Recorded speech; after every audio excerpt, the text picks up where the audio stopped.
point sa buhay na parang puro trabaho na lang. Ako yun, te.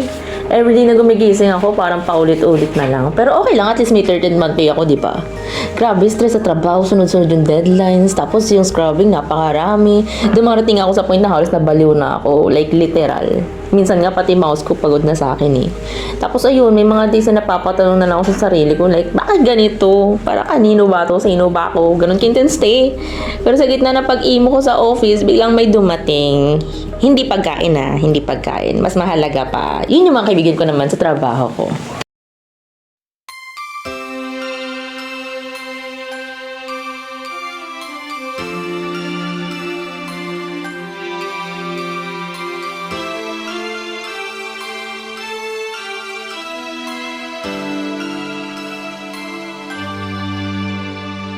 Bawat Pasko'y may dalang himala. Malakas na ulan, ito'y titila. Bubuhos ang pagpapala.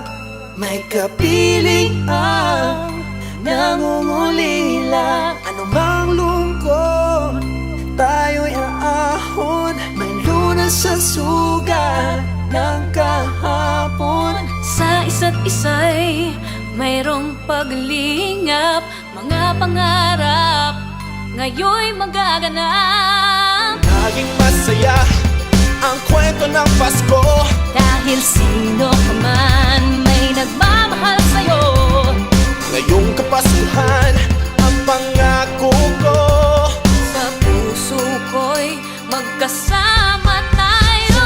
Isang awit na iyong Pasko, magkayakap ang pinipot sa'yo.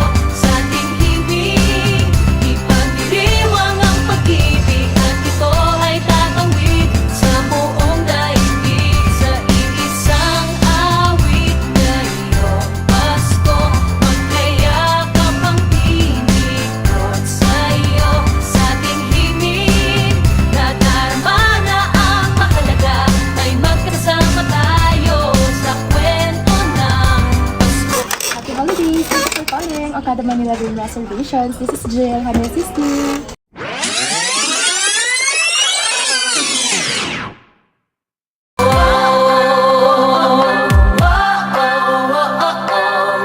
Kwento ng Pasko. Mga alaala sa Pasko'y di kumukupas. Ilang taon pa man ang lumipas. Dahil ang bawat damdamin, oh, bumuukit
Pasko.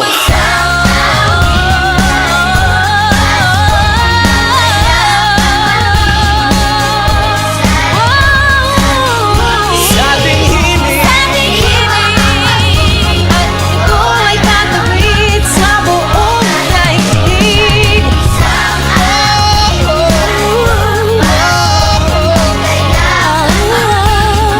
kwento ng Pasko.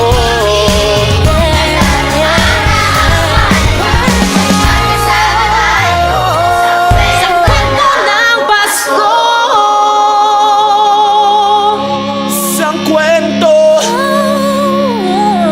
isang kwento. Kwento ng Pasko.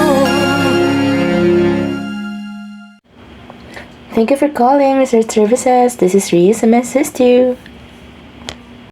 Kasama tayo sa kwento ng Pasko.